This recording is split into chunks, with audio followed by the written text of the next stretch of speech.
Auburn with more. Jen. Gary, in Alabama, families come together on Thanksgiving, and then some have to separate on Saturday to root for opposing teams. For the Lutzie43 family, the Iron Bowl was about sibling rivalry, and now it's cherished memories. Thanksgiving's definitely a struggle. It's just not the same without him, but the Iron Bowl also is just not the same without him. For the Lutzie43 family, Thanksgiving week was a time of celebration as the family rooted for their son Philip in the Iron Bowl. The tight end was in his sophomore season for the Tigers when his little sister found herself on the other side of the storied rivalry. I was on an unofficial recruiting visit, so I was actually on the field for warm-up, but I was on the Alabama side, and he was like 10 feet away from me on the Auburn side, and I was waving at him, and he was like trying not to. There wasn't much cheering for Tiger fans as Alabama dominated the first half. But then, for the first time in Alabama history, their opponent rallied back from a 24-point deficit.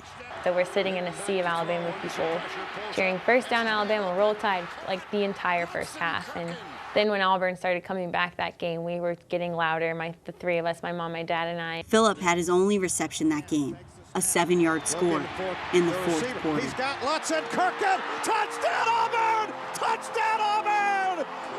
We were going crazy, and all these people were staring at us like, what the heck are you doing? For Auburn fans, it's an unforgettable moment.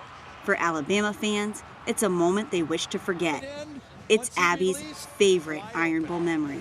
She then officially gave her family the House Divided title when the soccer player chose Alabama. I knew he would support me wherever I chose to go. And I mean, it was just funny that I ended up choosing Alabama when he was a big name at Auburn. Philip left Auburn in 2012 as the all-time touchdown reception leader at tight end. 2 years later, Philip and 3 friends were in a single vehicle accident that killed the driver and Philip. I think people think that my family's super strong, but we're not. We're going through it by day. Some days are really easy to get out of bed and be thankful for what you have, but other days it's definitely hard to get up and face the day.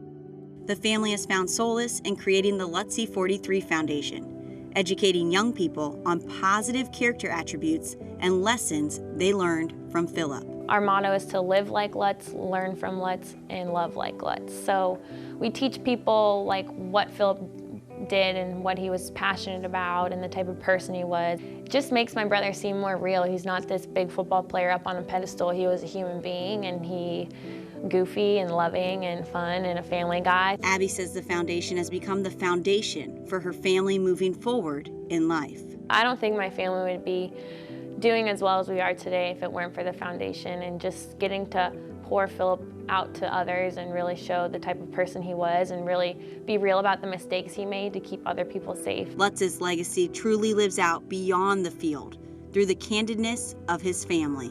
And he wasn't just a football player, especially to my family. He was a lot more than that.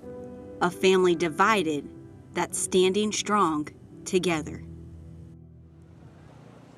And as decorated of an athlete as Philip was, Abby herself made some history. This past season, she became the all-time leader in minutes for Alabama soccer. And Gary, I heard their father speak at the University of Alabama this past season. Just a powerful message, regardless of what team you root for. Gary?